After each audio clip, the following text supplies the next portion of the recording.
Okay, good afternoon, everyone. Am I audible? Anyone respond? Yes, sir, you are audible. Okay, right now. So in the morning session, we are discussing about the single loop generator. Okay, see here. So we are having the North Pole and we are having the South Pole. So the flux will be, the flux direction will be from north to south in this direction. So everywhere it will be the same. Okay. So here we have taken the 4 cases. So this will be the case 1. This is case 2, case 3, case 4. Okay. So we are observing the 4 cases here. So now here we have taken one loop. So with the 2 conductors. Okay. We taken 2 conductors. One conductor is AB, another conductor is CD. Okay. So now we join these 2 to make a closed loop, right? So 2 conductors are joined together, and now this rectangular loop we are going to place in a magnetic field here. Okay. So now let us see that here AB is there, here CD is there. Okay. So now it is placed in vertical direction, and the axis of this loop is this small AB. So with the dotted lines. Okay. So we have taken dotted lines inside this, and about this axis AB, this loop is rotating. Okay. So this loop is rotating about this axis. So this is the axis you have to consider as a shaft of your generator. Okay. Now, so when it is initially in first case, it is in vertical direction, right? So it is in vertical direction. Now it is moving in the clockwise direction. Okay. So now after 90 degrees of rotation, your loop will be placed like this. Okay. After 90 degrees of rotation, so now the complete loop will get in parallel to your flux lines. Okay.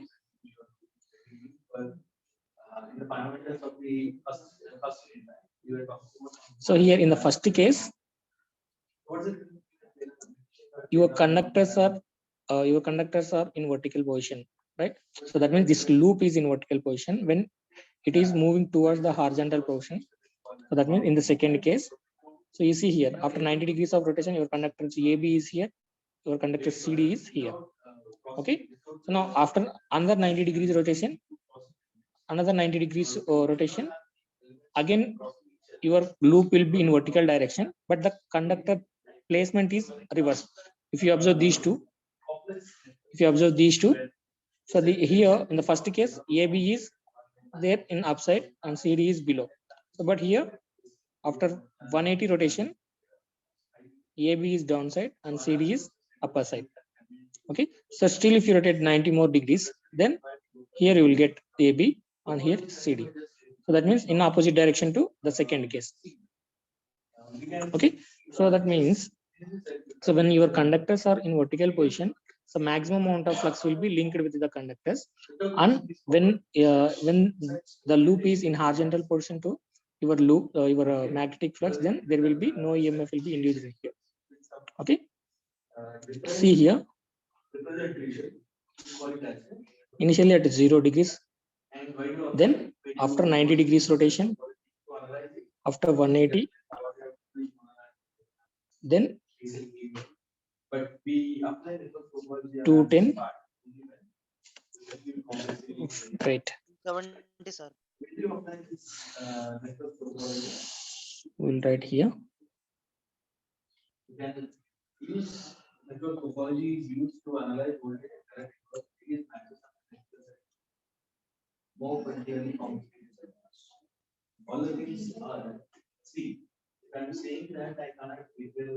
So 270. Okay.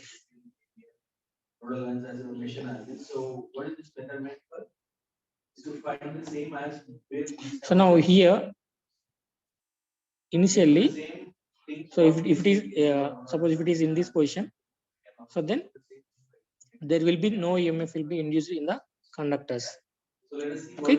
So why? Because the flux lines and the direction of motion both are in parallel, right? Your conductor is in parallel with the magnetic flux lines. In such a case, there is no linkage of flux, so it will be 0. So then the EMF in the conductor will go on increases and reaches to maximum value. So when after 90 degrees rotation, so in vertical position here, you will get 90 degrees. Then again, if you rotate here, it will decrease, and again it will come parallel to this. So again it will be 0. Okay. So then again, so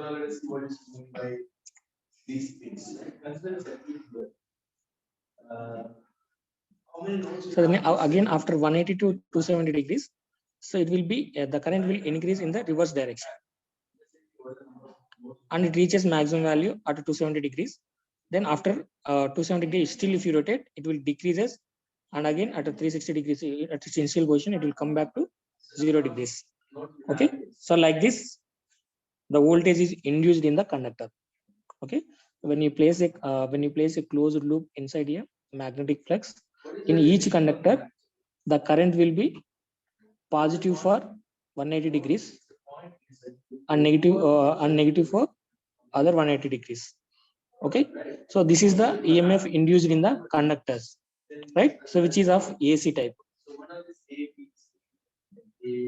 Okay. So EMF induced inside the conductors when they are rotating in the magnetic field. So then the induced EMF is AC only. So but here we are discussing about the DC generator. We need DC electrical energy. So DC voltage we require. How you can convert this AC into DC, right? So this AC type will be converted into DC type. So by using a commutator. So you will be having a commutator. Okay, it is a mechanical converter, right? This commutator also moving along with these conductors. Okay, on the commutator you can place the brushes, and you will collect the current from the commutator. Okay, so we'll discuss these in the coming slides. So this commutator is used to convert this AC to DC. Okay, see here a single loop generator. Now if the conductor in the first half of the revolution, current flowing in the this closed loop, which is in contact with the best one, will be here. You see here in this diagram, this is the commutator, the circle one. So this is the commutator. Okay, so now here these are the brushes. Okay, so these brushes are stationary parts, and this commutator, so it will rotate along with these conductors. Okay, now if you observe, this commutator is having segments, right? One segment is A, and the segment is B. Okay, so these segments A and B only they are conducting, and this part, if you see this part, so this part is not conducting here.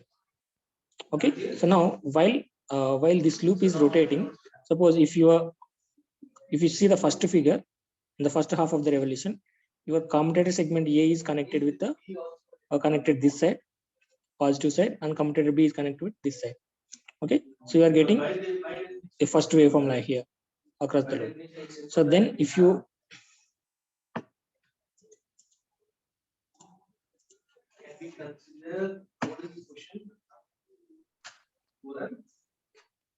can we not consider the two elements for X and the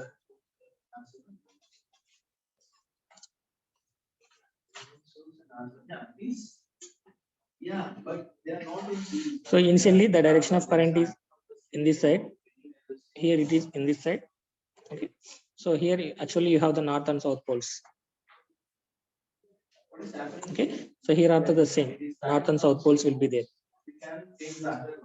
Okay.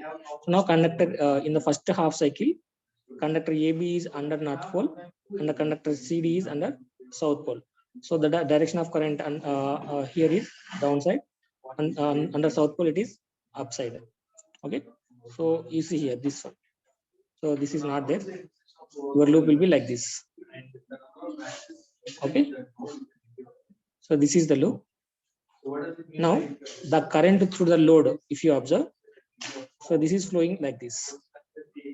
So through this commutator and brush, it will goes to the load, and it will come back to the negative brush, and then through through commutator segment B, so the closed loop will be formed. Okay, so in this direction it is flowing. Okay, so now after this loop is rotating another half, okay, another 180 degrees, then this AB will come under south pole and CD will come under the north pole, right? The current under the north pole, if you see, it will be downward, and under the south pole it will be upward as this. Okay, so now you see here also, if you observe the direction of current, so through B you are getting current like this. So if you use the commutator, you will get the current in only one direction. Okay, so that means during 0 to 180, it will be in the same direction, and 180 to 270 also, it will be in the same direction. Okay, you are getting a DC voltage like this when you use the commutator here. Okay, so this is about the single loop generator. So how many such nodes you have? Okay, And what are they? right now let us see the construction of a DC machine. So see here, it is a DC machine. So DC machine in the sense, it may be either a motor or a generator. Okay, so DC motor and DC generator. So the construction will be the same. Okay, so if you have a DC motor with you, then the same motor you can use it as a generator also. Okay, so DC motor in the sense, this input is electrical, output is mechanical. Suppose for the same machine, if you give the input as mechanical, you will get the electrical output. So a motor can be used as a generator, or generator can be used as a motor. Okay, so the construction of the DC generator, DC machine will be the same, whether it is a motor or generator. Now if you observe the cross-sectional view of your generator or motor, so this is the cross-sectional view. Okay, so cross-sectional view of DC machine here. So if you observe the main parts here, you have the yoke here, and here, so this one, so this is the pole. So then on the pole you will be having field winding. So then inside you have the one armature.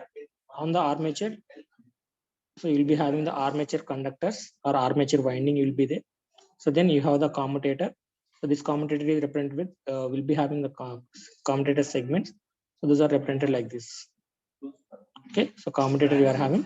On the commutator you have the brushes. These black one are the brushes. Okay, so from the brushes only you have to collect the current outside the armature. Okay, so you can connect the external load, so only through brushes here. Okay,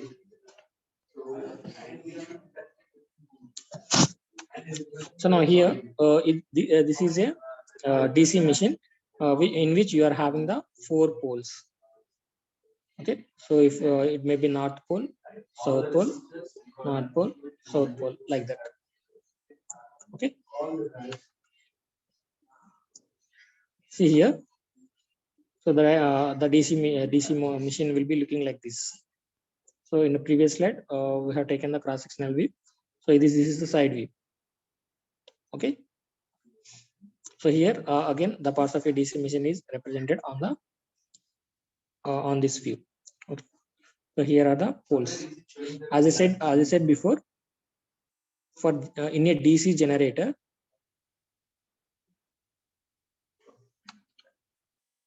So the elements which you have, any elements.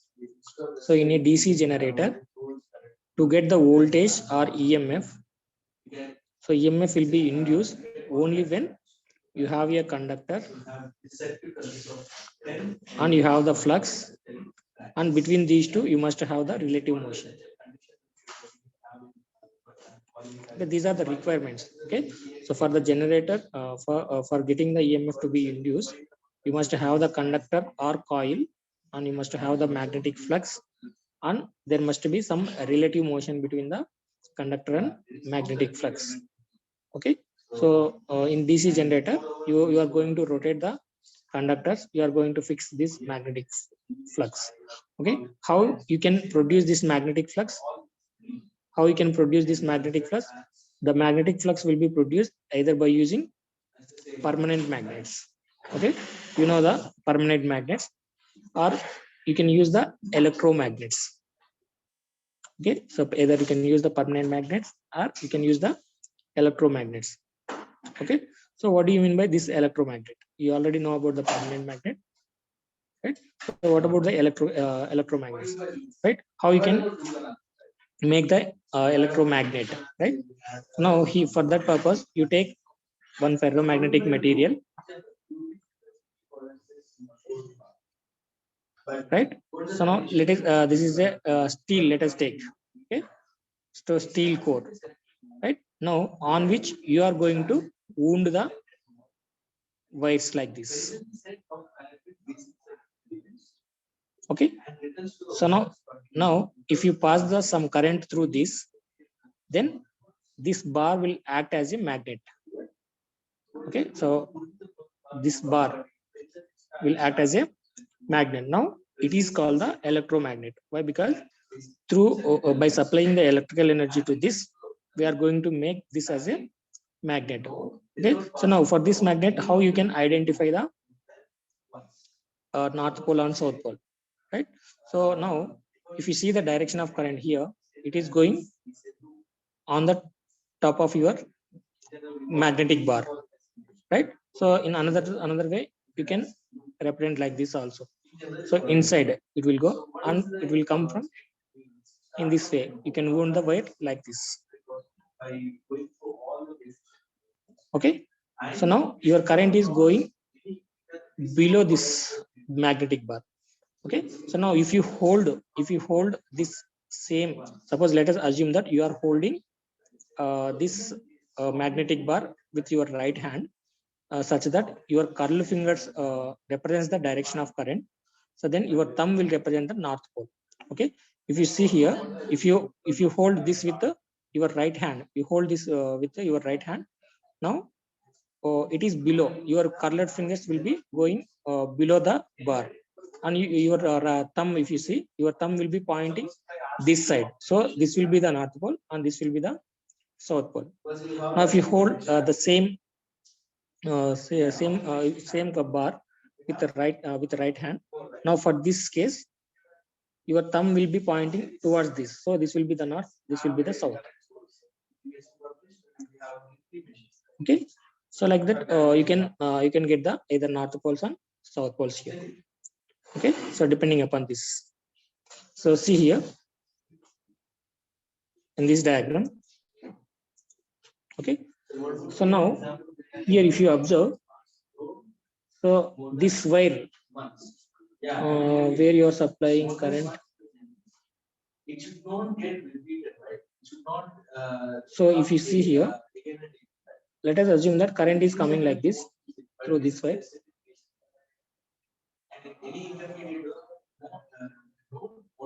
Because in our simple analysis as well, we won't use this going through any node. So in this direction. So Okay. is the definition that there will be no in any analysis. So through this, so suppose if you are given some voltage, DC voltage here, so current is flowing through this winding, and it will flows through all this winding and coming back here. Okay. So now if you see here at this place, your conductor, your current is above your bar. So right. So this is the pole core. On the pole core, you have wounded the wire here. Now the current direction in the this winding will be upward the pole core. Okay, this is called the pole core. So pole core, right? If you hold this if you hold this pole core with your right hand, then you can observe that. So this side is your right finger. So this will be the north pole. Okay, then after coming here, so now this wire is going inside your pole core. So if you hold this with your right hand, so then this side you will get the north pole. So this side you will get it as a south pole. Okay. So then after coming here, so now your current is your wire, you wounded the wire on the top of the pole core, and if you hold this bar with your right hand, so then you will get this as a north pole. Now after coming here, so then you will get your thumb will be in this side, so that means it will be in this side and will be north. So this will become south. So like that now. Okay. But leaving the other intermediate, I'm starting at this node, this is the best same node, and I have 3 intermediate nodes, B, E, C. So I have to reach back to this node, not to the other any other nodes. Yeah. So how many loops I have here? Just see the number of loops I have. Okay. Right. So now giving some voltage to this winding or supplying some current to this electromagnet, it is called the excitation. You remember this word. Okay. So you remember this word excitation. Okay. So to make this bar as a magnet, we are going to supply certain current through this winding. So that the supplying of this current is called the excitation. Okay. Now the voltage applied is called the excitation voltage, and current is called the excitation current. And this process is called the excitation of your winding. Okay. So generally, in a DC generator, these magnetic electromagnets will be used as a fixed terminals. Okay. See here. So these are the poles. On the pole, some winding is wounded here. Okay. So this is called the electromagnet.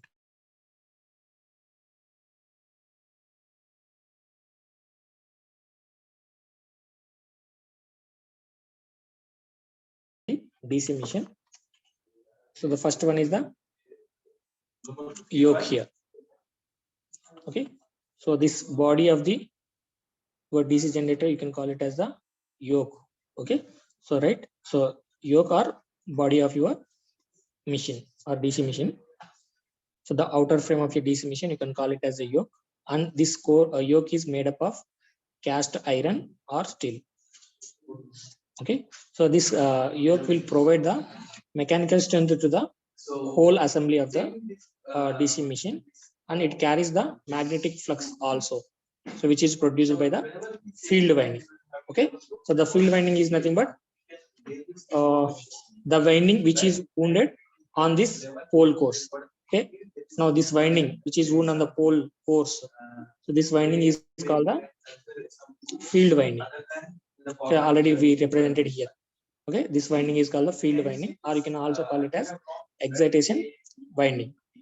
Okay. And you also have thought about C, D, G, F, C. But what is this C? It is A, B, E, G, F, C. What is it? Where do we start here? Right. So now this outer part of the DC machine is called the yoke or body of the DC machine, and the purpose of this yoke or body of the machine is that it will give the mechanical strength to the whole assembly. and it also provides the path for the magnetic flux, which is produced by the this electromagnets, right? So which is the field winding, you can also say.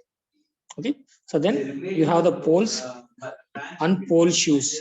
Okay, if you observe the pole here, so here in the circuit, okay, so now this part, right? So this part is called the pole. So this entire thing is a one pole. So like this, you total you are having the 4 poles here.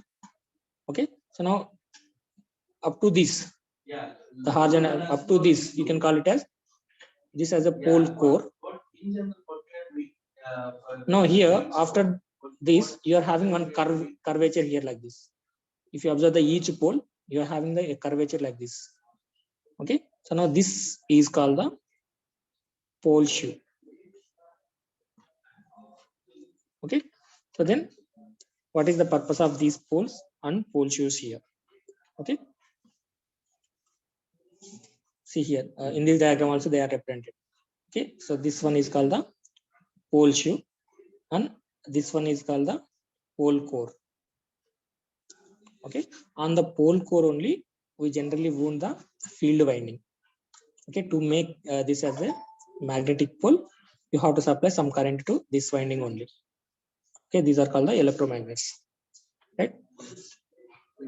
So generally if you see these poles, so poles are joined to the yoke. So with the help of the bolts or welding. So right, so you will be having the bolts like this.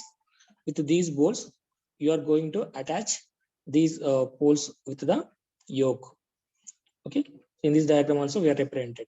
Okay, so this pole is attached to your yoke here through either winding, either welding or through bolts.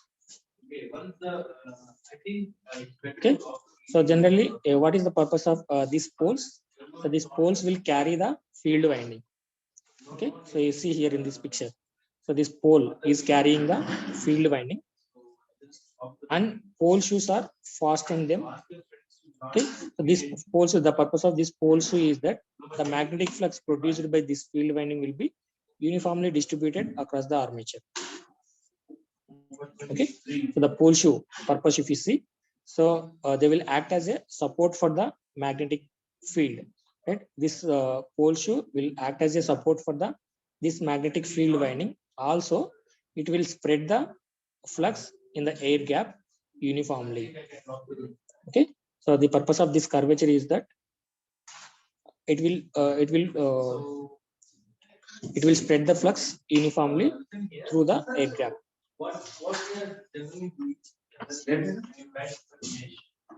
I'm using it.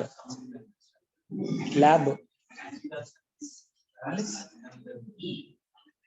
Class లో ఉన్నా అంటే ఇది class అంటే lab లో class చెప్తున్నా నేను చెప్తున్నా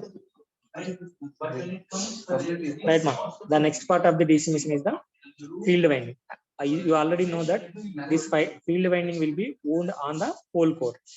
Okay, so on the pole core you have the field winding. You see here, so this winding, so which is called the field winding. So you can also call the field winding as a excitation winding also. Okay, so the magnetic flux will be produced by this field winding only.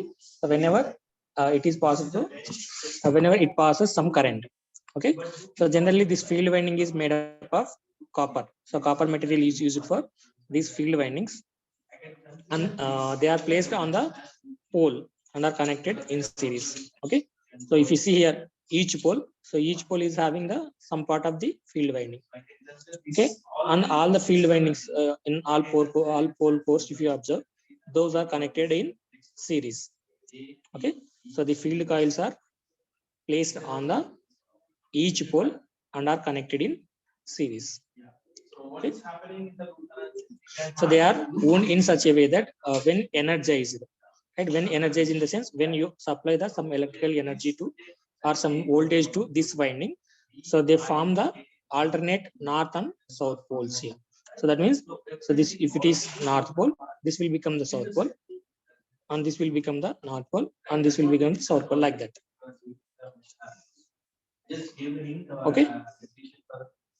So whenever you energize the field winding, so then alternate north pole and south poles will be created here. Okay, that means they will act as a magnets and they will spread the flux here through the air gap. Okay, they will spread the flux here. Now, here you are having the armature core inside this air gap. So on the this shaft. Okay, so what is this armature core? Let us see.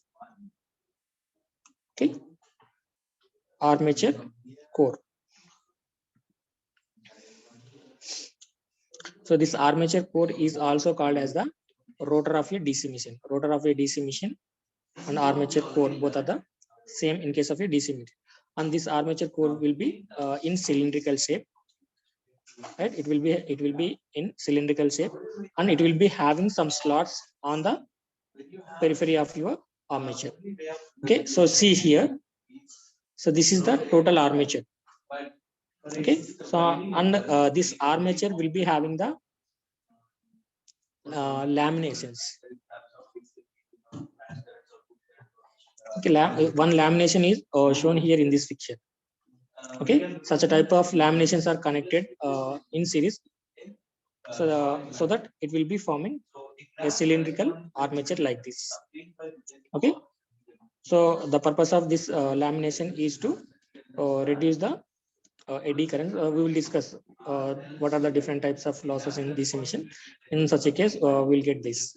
Okay, so generally you remember that this armature core is a laminated core.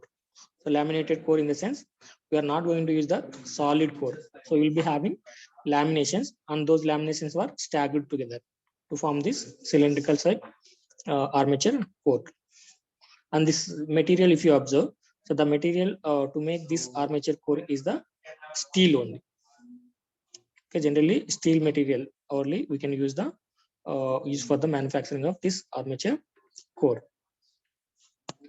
And this armature is, as I already told, it is built up of a thin laminations. So the laminations also are of very thin laminations, and this thin laminations will reduce the eddy currents, right? Eddy current losses here. So what is this eddy current losses? We will discuss while discussing the different types of losses in the DC machine. And also this armature core is provided with some ducts here. If you observe, you are having some ducts on the armature core. What is the purpose of this ducts here? Through these ducts, the air will flow and they will act as a cooling media. Okay, so for cooling purpose only, we are using these ducts. And generally, this armature will be connected to the shaft. See here, you are having one hole in the middle. Through the in this hole only, we will connect a shaft here. Okay, so this is about the armature core. Okay, and this armature is core is also called it as a rotor of a DC machine, and the shape of the armature core will be in cylindrical shape. And for manufacturing this armature core, we are going to use the laminations. Okay, this lamination will reduce the eddy current losses. Now this armature core is having slots like this. Okay, so on the periphery, it is having many number of slots will be there. Okay, on these slots only, we are going to place the conductors. Okay, so those conductors are called the armature conductors, or you can even call it as the armature winding. Okay, so armature winding. Next part is the armature winding. So this armature winding is made up of a copper. Okay, so armature winding is also copper. Field winding and armature winding both are copper only here. Okay, and this armature winding will be placed in the armature slots. Sometimes instead of winding, you can even use the conductors. Conductors are bars.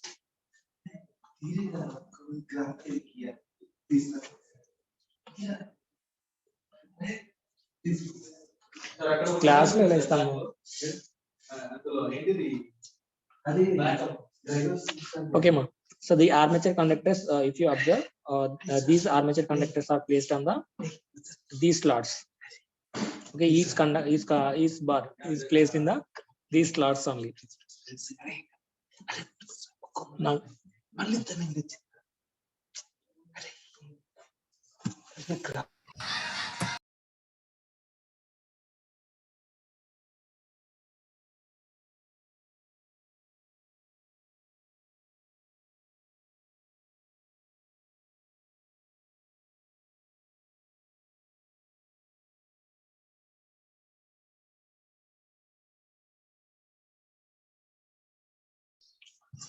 Right. Graph is the resolution factor nodes management and only the so in the previous okay, ma'am. Right. So in the slots of your armature, you can place the armature winding or armature conductors, and these armature winding or armature conductors will be made up of the copper material. Okay, so this copper material will wound inside the slots of your armature. Okay, and these armature conductors are also insulated from each other. So while placing these armature conductors, they will be insulated. So okay, so this armature winding also can be wound in two methods. One method is called the lap winding, and another method is called the wave winding. Okay, so you can use the layers also, like double layer lap winding, double layer wave windings. Okay, so double layer winding means that the armature slot will carry the two different coils. Okay, so if you observe the armature slots, okay, so inside the armature slots you can place the conductors, right? Now if you place only one conductor, it is called a single layer conductor. Instead of that, if you place the two conductors, then you can call it as a double layer conductor. Okay, so then what is lap winding and what is other wave winding, we will see further in the coming slides.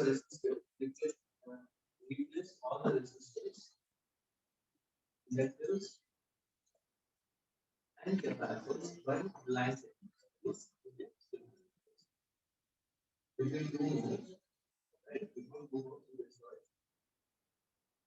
Second point, Right. So next part of the DC machine is the commutator and brushes. Okay, so commutator is the main important part in the DC machine, right? So I already told that the purpose of this commutator is to convert the AC energy which is produced inside the conductor to DC. Okay, so we discussed about the single loop generator. In single loop generator, if you observe, the current or voltage which is induced in the coil is of AC type. Okay, so here see, you will be having an AC type inside the conductor, armature conductors. Inside you will be having the AC. Now this AC will be converted into DC by using this commutator. Okay, so this commutator will be having the copper segments. Okay, so now on the top of this commutator, you will be generally placing the brushes, right? The purpose of brushes is to collect the current from the commutator. Okay. See here, the physical connection to the armature winding is made through commutator and brush arrangement. The function of the commutator is commutator in a DC generator is to collect the current generated in the armature conductors, whereas in case of a DC motor, commutator helps to provide the current to the armature. Okay, you see this point here. Okay, so now as I said before, this DC machine can be used as either motor or generator. Suppose if you are using this as a DC motor, right? So when you are using this machine as a DC motor, in such a case, the commutator collects the current. Sorry, commutator will supply the current to the armatures through brushes. Okay, externally we supply some voltage to your brushes, right? Now through brushes and commutator segments, the current will be going to the commutator segments. So in case of DC generator, so electrical energy will be generated inside the armature conductors. Now from the armature current, the generated electrical energy will come to the commutator, and then from commutator we can collect the current to we can supply the current to the load through the brushes. Okay. And these braces are generally made from either carbon or graphite material. So for the braces, we'll use the carbon or graphite, and for the commutator, this commutator will be having the segments, right? So that segments are made up of copper. Okay. So this is about the construction of DC machine. So if you have a direction, set direction, right? And you should also have this labeling. Okay. As I said before, the armature winding of a DC machine of two types. Okay. One is lap winding, another is wave winding. Okay. So what is this lap winding and what is this wave winding? Let us see. Even represent them these three topologically equivalent, right? So can you draw it? This is not only the way you represent. Okay. So the first one, lap winding of a DC machine, right? In the lap winding, the completing end of one coil is connected to the commutator segment and to the start end of the adjacent coil, so located under the same pole. Okay. So now if you're having the different coils in a DC armature winding, so let us see two coils here. Coil 1, coil 2 we are taking. So in case of lap winding, so the completing end of one coil, that means this end, right? So if you take one coil, so it will be generally having two conductors. This is one conductor and this is another conductor. So this conductor is called the start end, and this end is called the completing end. Okay. So for another coil, so this is the start and this is the end, like that. Okay. So every coil will be having, that means current coming here and leaves here, current comes here and leaves here, like that. Okay. The conductor where the current is coming inside the coil, it is called the starting point, starting terminal, right? So where it is leaving, it is called the end, completing end or end of the coil. Okay. So now in case of lap winding, this completing end, so completing end of one coil is connected to the commutator segment. Okay. So commutator, so these coils, you will be having the commutator segments here. So commutator segments will be like this. Okay. Here like this you will be having. Now this completing end will be connected with the one commutator segment and to the start end of the adjacent coil. Okay. So start end of the adjacent coil, like this you will connect. Okay. And which is under the same pole. Okay. If you observe the poles here. Okay. So it will this commutator will be at the same pole. So similarly, all coils are connected like this. Okay. So if you are having, let us take three coils here. Okay. And here you have the commutator segments. Okay. So now the completing end of this is coil 1, coil 2, coil 3. Okay. The completing end of coil 1 and start end of the coil 2 both are connected together and is connected to the one commutator segment. Similarly, the completing end of the second coil and starting end of this third coil both are connected together and is connected to the commutator segment, which is under the same pole, like this. So the winding will be connected. Such type of winding is called the wave winding.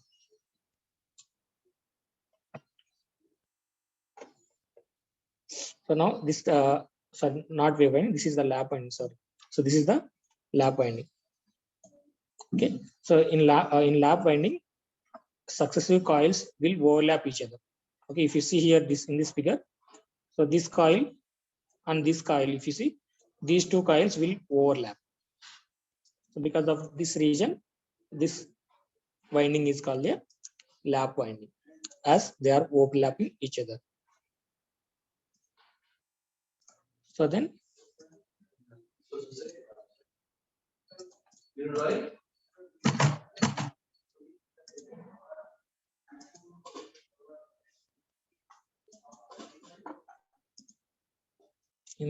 overlay.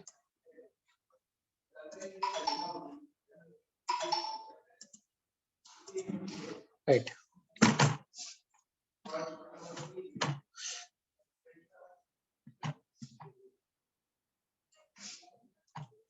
So lap winding is over. Now if you see the wave winding here, okay. So in wave winding, the coils which carry the current in one direction are connected in series, and the currents carrying in opposite direction are connected in another series, and they are together connected in parallel. Okay.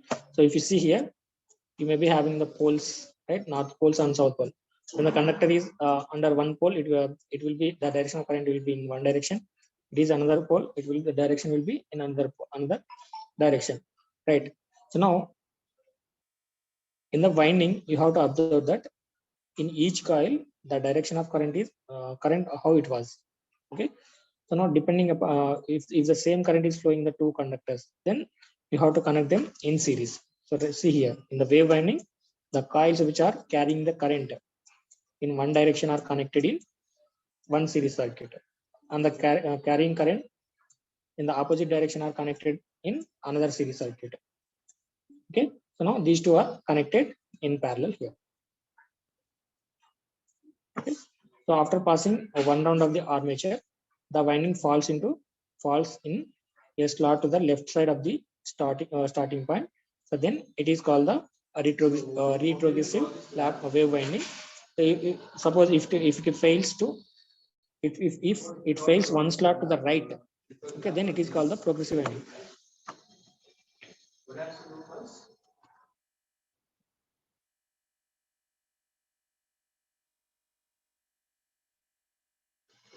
So see here, so progressive wave winding and retrogressive wave winding here. So now here, if you observe this winding, so now this here, it is the right to the first conductor.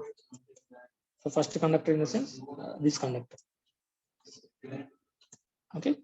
So now here, if you see here, now this point is it is having it is left to the first coil. So first coil is this one. So this one, sorry. Okay.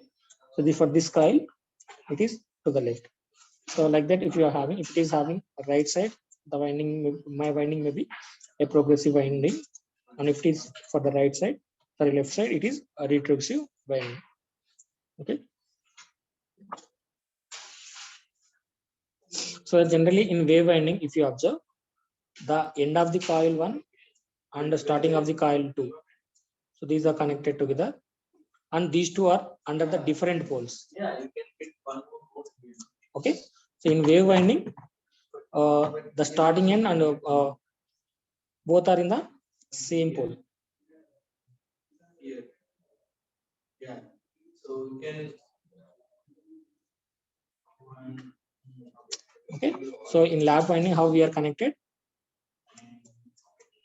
After taking two coils, so start end and completing end of one coil is connected with the starting end of another coil, right?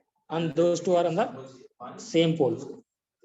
Okay, so they are located under the same pole. So, but in case of wave winding, those are at different poles here. 3, 4, 5, 6. So between 1 and 2 ఇది ఉందా ఒకసారి erase అవుతుంది ఒకసారి 4 and 5, 3 and 5, 5 and 6. 3 and 6 have right. See here. So this end of the coil is under north pole, and start of the coil is under the north pole. Okay, so these two coils are under the different poles in wave winding. So, but if you observe them in the wave lap winding, in lap winding they will be under the same pole. Okay. So now if you observe the simplex and duplex or multiplex windings. Okay, in simplex lap winding, so the connection of the winding is such that there are as many paths as the which are in parallel. Okay, so on the parallel paths will be same as the number of poles. Suppose if you're having the two poles, two number of parallel paths will be there. Okay, so whereas for duplex you will be having number of parallel paths which are equal to the twice that of the poles. Okay, in a duplex winding. So if you are having two poles, so 2 times of these 2 poles. Okay, so in a triplex winding, 3 times of this number of poles. If you are having 4 number of poles, 3 times of these poles. Okay, like that the windings will be connected. So because of that reason only, so that this lap winding is, you can also call it as a multiple winding or parallel winding. Okay, so when they are connected in parallel, so what will be the advantage? The current will be increased. Okay, so output current will be very high.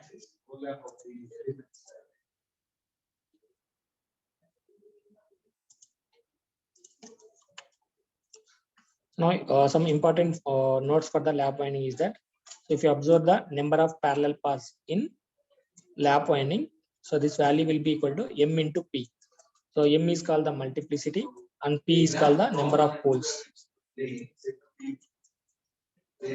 Okay, so what is m here? Multiplicity. So suppose if you are having 6 poles here and your winding is a duplex lap winding, duplex in the sense multiplicity will be m will be 2. Okay, so in such a case, the winding will be given how many number of parallel paths? 2 into 6, total 12 parallel paths will be there.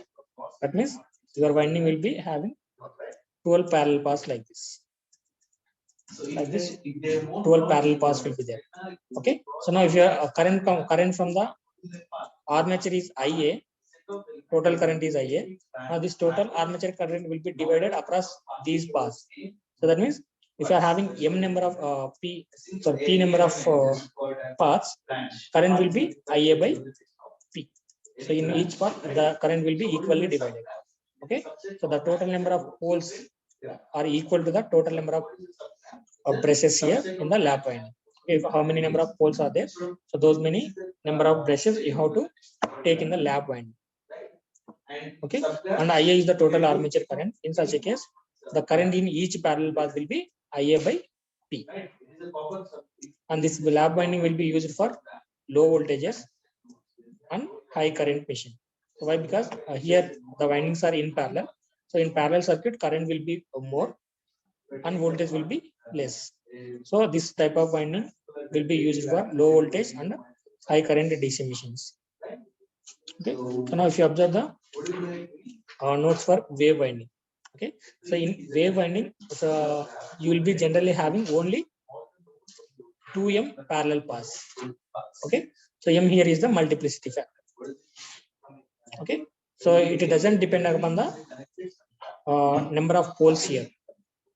Okay, so in case of lap winding, number of parallel paths is MP. Okay, depending upon the poles, this number of parallel paths will be increasing or decreasing. So, but in case of wave winding, so this parallel paths will be fixed, right? So for a simplex winding, you will be having only 2 parallel paths, and if you are having a duplex winding, so then 2 times of 2, 4 will be having. For a triplex winding, you will be having 6 parallel paths like this.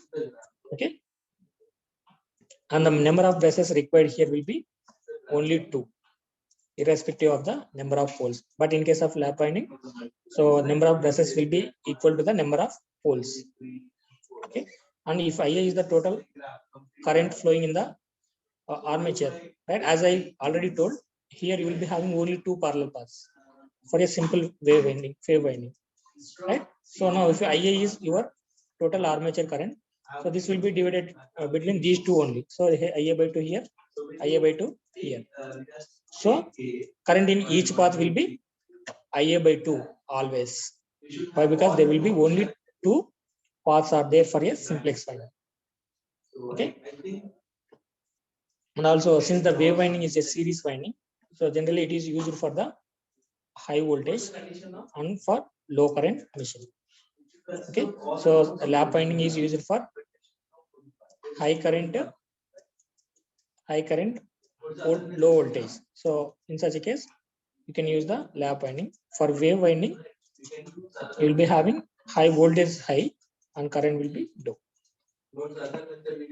Okay, so this is about the windings of your DC machine. Okay, we discussed about the parts of DC machine and windings of DC machine. And in the next class tomorrow, we will discuss about the number of links, right?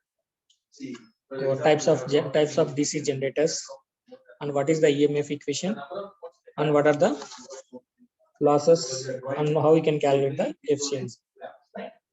So till now, if you are having any doubts, you can ask me. suppose this is the principle.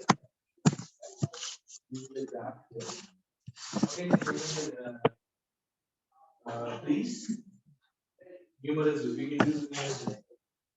1, 2, 3. There is we have only 2 branches A and C. We can also draw using branches A and B. Right? We can even use. We can draw B and D, A, B, A, C. Right? Similar examples here. For this diagram or for this graph, and it's a full oriented graph, fundamental oriented graph. So what is the difference is drawing a tree? You can use any method here, right? G and G.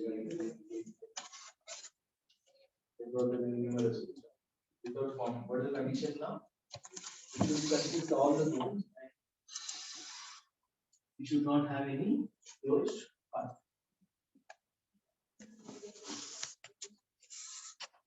No formula. Just by direct inspection. Once you directly see the once you see the graph, hello ఏంటి మా chatting అది మీ ఇష్టం వచ్చినట్లు you can directly write draw the see each of these are unique, right? All these things which are you can consider any of them. Proper say come to make each of them.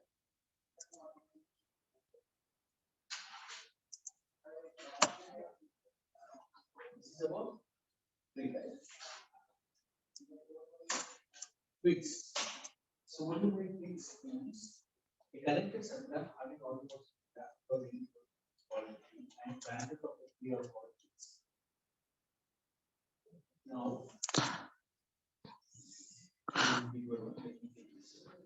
So you rename your name with roll number everyone. So role numbers పెట్టండి మా name తీసేసి.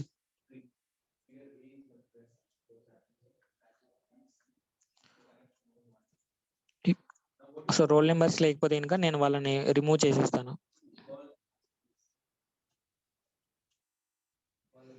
Change your name to roll number.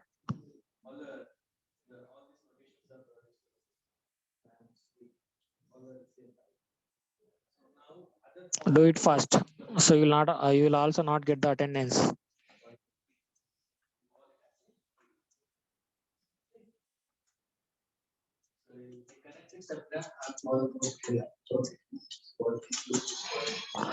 So I'm keeping them in the waiting room until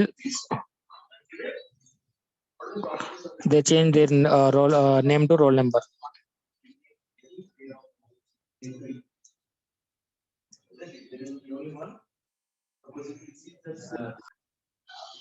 But this how many directions of that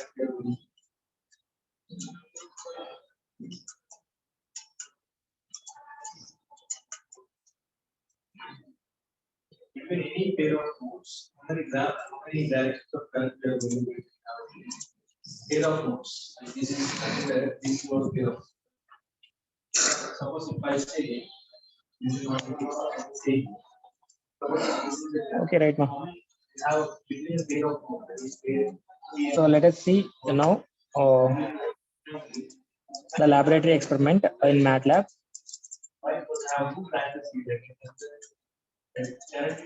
So in the last lab, we discussed about how to drag and drop the different components, how to connect the circuit, and how you can connect the ammeter and voltmeter, and how you can observe the voltage values and current values.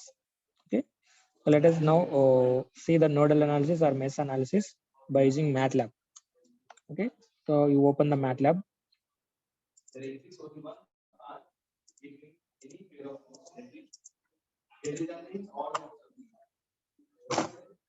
It is the number of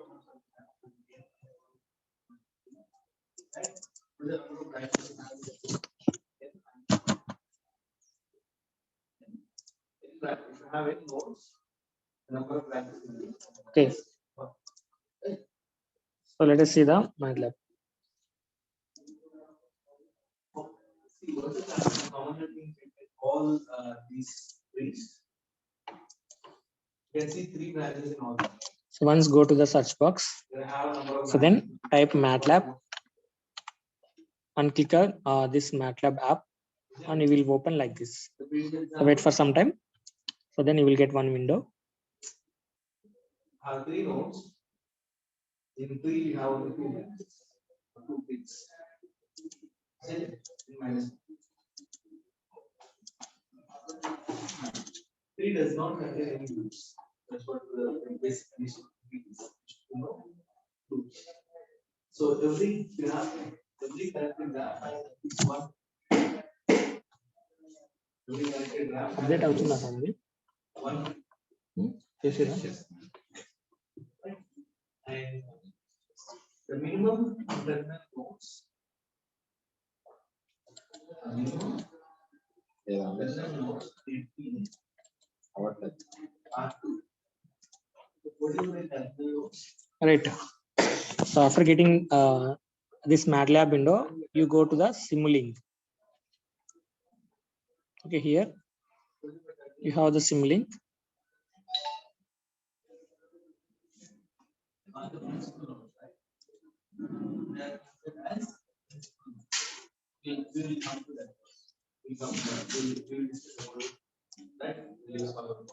See here, you have the Simulink here. You click on the Simulink. So you will get another window. Right. Now let us see example here. For a graph shown here, this is a good coordinate. How many nodes we have here? 4. How many nodes we have here?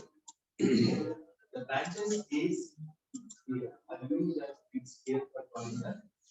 There are numerous ways of drawing this, but we are interested to say that we are interested here in drawing this tree, right? Suppose say. Okay, right. So after clicking on the Simulink, you will get one window, so which is looking like this. Now here you have to select the blank model. In this tree, what are the elements we consider? So after opening the blank model, you will get a untitled Simulink script file, Simulink file. So where you can connect your circuit.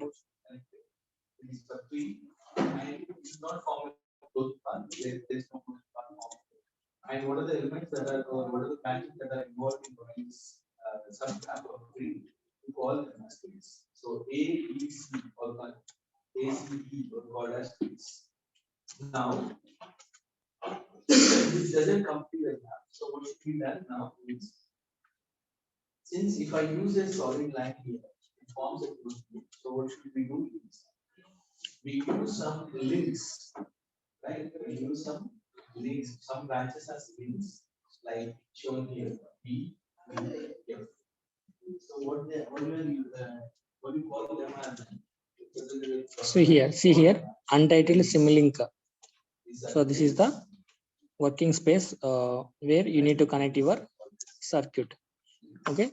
So today we are going to verify the mesh analysis and nodal analysis. You save this file here.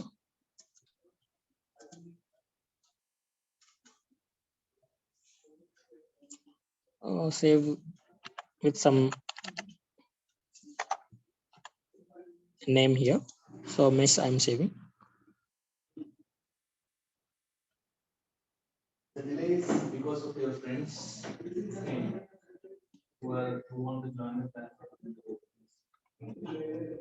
So AC is called as peaks and branches P, F, and as links. Like C from C that connects to 3 branches.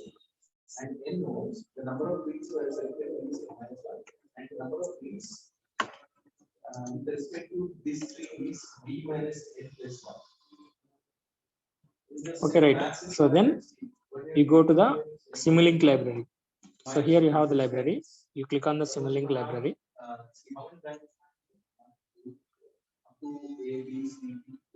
So now you got the Simulink library here. So in this Simulink library, you go to the Simscape. So under this, you go to the power systems. Under this, you go to the specialized technology. Under this, you go to the fundamental blocks. Now here, you go to the source and take the DC voltage source in, and you add it to the model.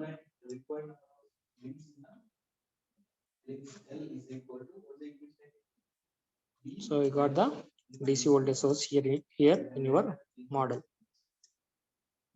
Okay. So then after the DC voltage source, again go to the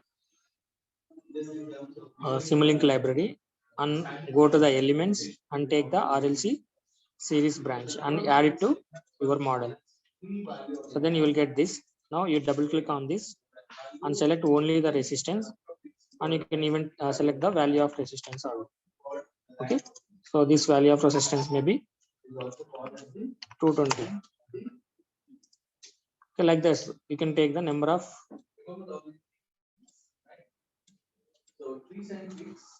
right.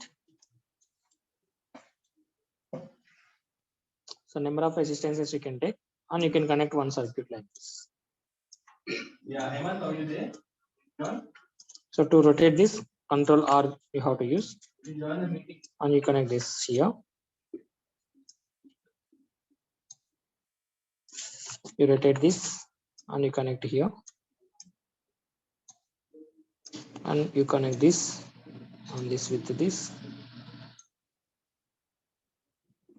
and you rotate this and connect this with this, and here with this.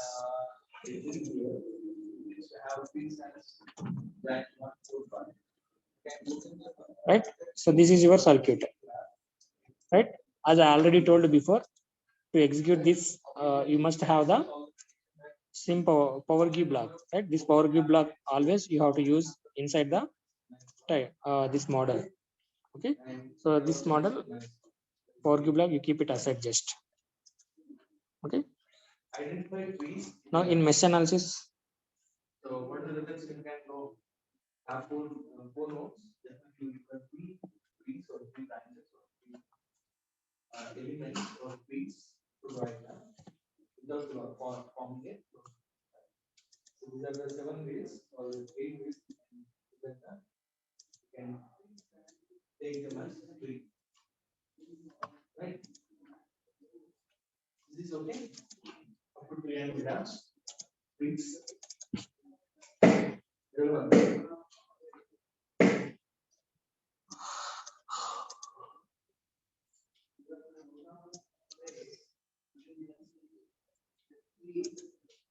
Yeah. Leaves, what are the leftover part? We are interested in drawing the tree, right? Once the trees, the rest of the tree can go as the leaves, right? For suppose this is a tree, you can use dotted line to represent it. Okay. So extra part, yeah, remaining elements you can draw them as leaves. right. So you take the power give block and keep it aside. Now in this circuit, you have to represent your all resistors. Okay. Actually, so what are the values of resistor you have used in your lab? Actually, I don't have the idea. So I'm randomly selecting some of the resistors. So let it be 150. Let it be 100. It is 1K. This is 82. This is 47. Right. So like that.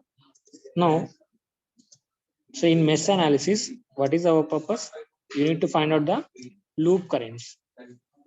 Okay. So now how you can find the loop currents here? Okay. So for finding the loop currents, you need to take the ammeters. Okay. So you need to connect the ammeters in the circuit. Okay, now you remove this here. So how we can form the ammeter? As I already told, you go to the Simulink library, go to measurement block, take the current measurement. Okay, now this current measurement will only measure the current. So to display the value, you have to select one display. That display is there in the sinks. So what do you do with all these representations? Fundamentally, we need to write some matrices or else. See what Right. I have done with Now, mesh analysis. this current measurement block with together with the display block, it will act as a ammeter. Now here you remove this circuit, and here you connect your ammeter. So plus is connected here, minus is connected here, so that it will give you the loop current I1. So to get the loop current I2, here you have to remove, and here you have to place the same current measurement block, and it is connected with some display. To get the current in loop 3, here you have to remove the circuit, and here you have to place the ammeter again.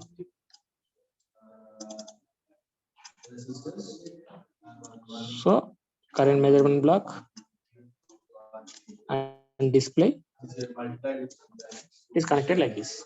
Okay, so now take voltage as either 10 volts or 5 volts, and you just run this.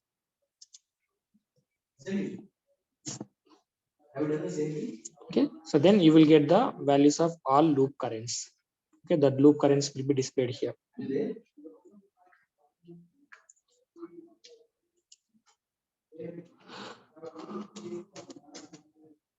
See here, in the first loop 0.036 amperes of current is flowing. In the second loop 0.0106 amperes of current is flowing, and the third loop 0.0004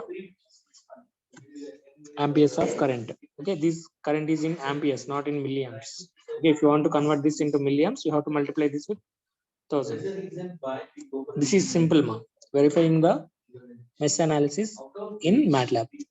So this is the simple circuit. So you just need to connect the circuit, and you have to run the circuit. Okay, so for the same circuit, you can even apply the nodal analysis also. Okay, how you can apply the nodal analysis? I'm taking the same circuit. Okay, so here you remove the current measurement blocks. Okay, so remove the current measurement blocks, and I of A of I j will be equal to -1. If j branches instead. Okay, so now the connect the circuit here as it is. Or it will be 0 if j branches. So now to know the nodal voltage, how many nodes are there here? Here this is one node. I just show you the circuit and this is clear. So, right, this is one node, and this is another node. The last one, ground one, is another node, right? So now the third node is taken as the ground node, where the voltage is 0 value. Now other two voltages, two nodes are this node and this node. Here you can call it as V1, here you can call it as V2. Okay, so now to know the values of V1 and V2, you need to connect the voltmeter. So in a similar way, how you measure the current, the same procedure we will go with the voltage measurement also. Go to the measurement block and take the voltage measurement. Okay, now if voltage measurement is connected with the display, it will become a voltmeter. Okay, now this voltmeter always must be connected in parallel to the element. Now if you want the voltage at this point, so the voltage across this point is nothing but voltage across this point and ground, which is nothing but voltage across this resistance. Voltage across this node is nothing but voltage across this element. Okay, so you have to connect your voltmeter across this element, so that you will get the voltage at node 1. Okay, so if you connect the voltmeter across this element in the second element, then you will get the second node voltage. What's the representation happening? Okay. from 1 to direction of irrigation is from 1 to This is how you can connect. this telecom. So if you run this, you will get the nodal voltages here in the display. And with respect to what the element A, if the direction is See here. So here the node voltage is 2.079 volts, and here the node voltage is 0.400803, I think. So 0.3 volts. Okay. So this is how you can connect the circuits to verify nodal analysis and to verify the mesh analysis. and how much between which node it is connected between node 1 and 2. So you get So any doubts here, ma? but we have to get some data. So what is the possible value? Since the arrow is towards and it is minus. The arrow is towards from the what is the condition for writing this fundamental factor? Okay, right. I'm stopping here. If you're having the doubts, or you can ask me. Still 1 hour time is there. The branches are connected to two nodes. Any two nodes in the graph. Similarly, this element C is connected with node 1 and right? And the direction. So where will the values coming 1 and minus 1 is 1 and 2. And if you know that direction towards 4, that will be minus. So 4 is greater than minus, 1 is greater than minus. Similarly, branch B is connected between 2 and 4, and is directed towards 4. So 4 will be minus 1, node 2 will be plus 1. And the result is minus 1, and for here, 1 minus 1 is node 1. What we call that fundamental incidence matrix. Is that okay?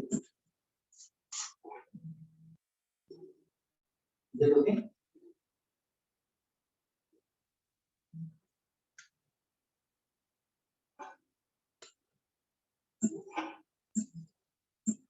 This is how we write an incidence matrix, right? So we call this as fundamental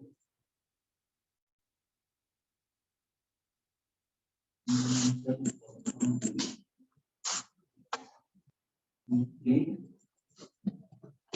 incidence.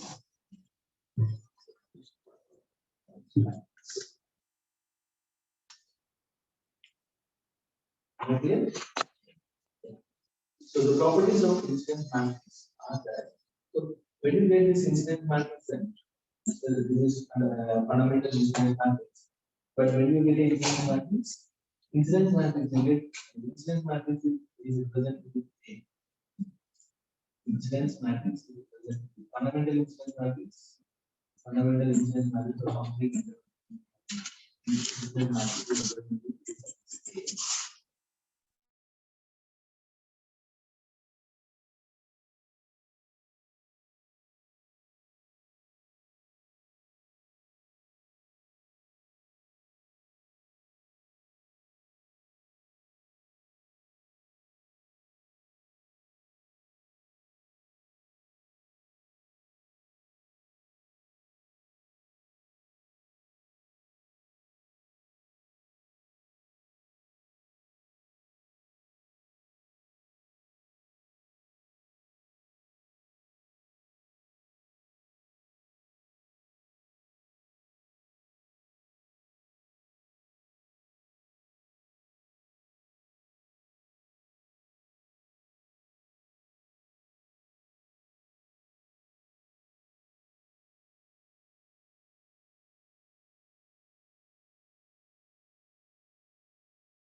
See, you muted yourself.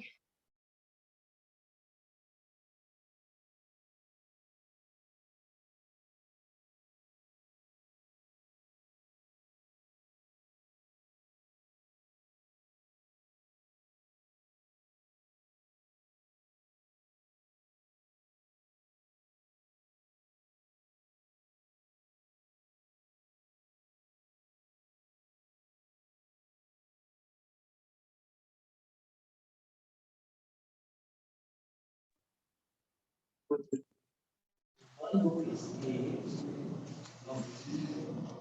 One row of A is divided by so some textbooks have used this notation. They will call this A as complete incidence matrix and A as incidence matrix after removal. So some authors are writing this first one as incidence matrix and other as reduced incidence matrix. And most of the times I'm using this.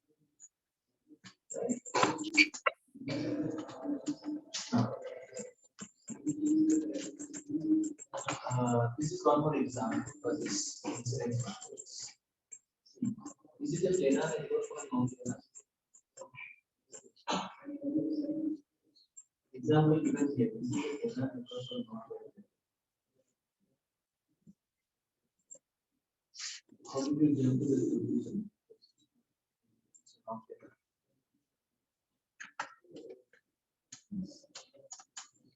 But I draw this from the outside.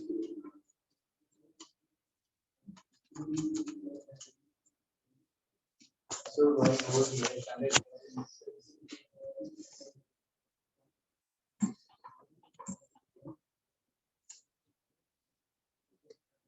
After guys, I'm drawing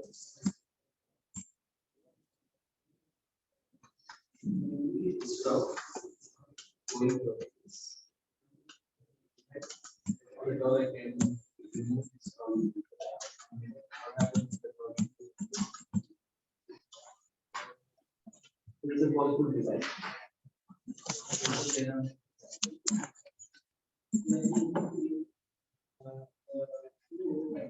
So what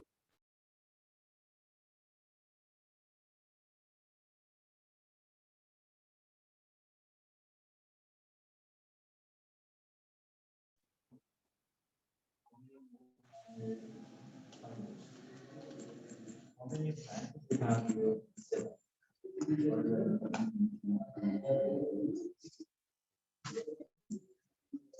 Right. So you know that how to write this. The node branch one is goes to these points. All these we can write for each.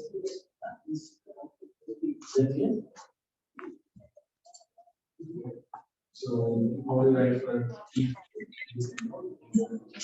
Right. The direction towards V4. So V4 is what? V4 is similarly we can write for that.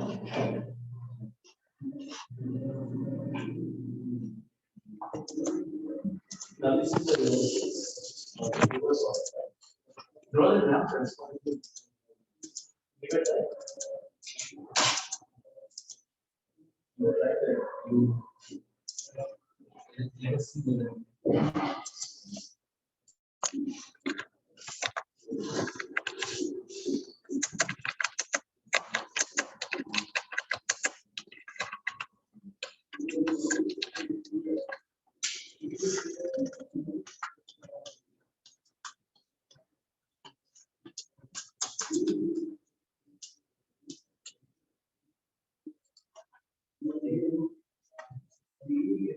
here not the attendance.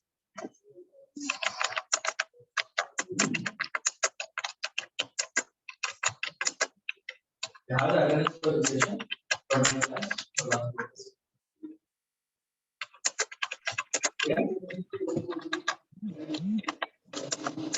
Yeah, keep taking.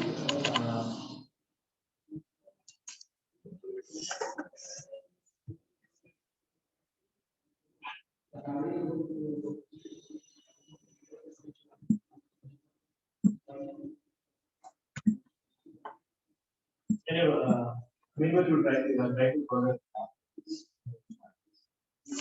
So, how many nodes you have?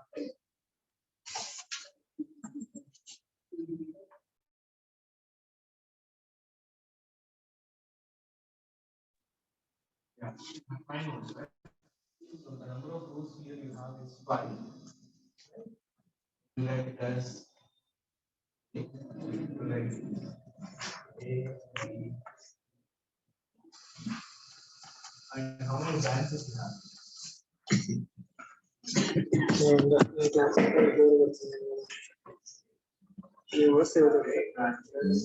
Three hours and continuous class.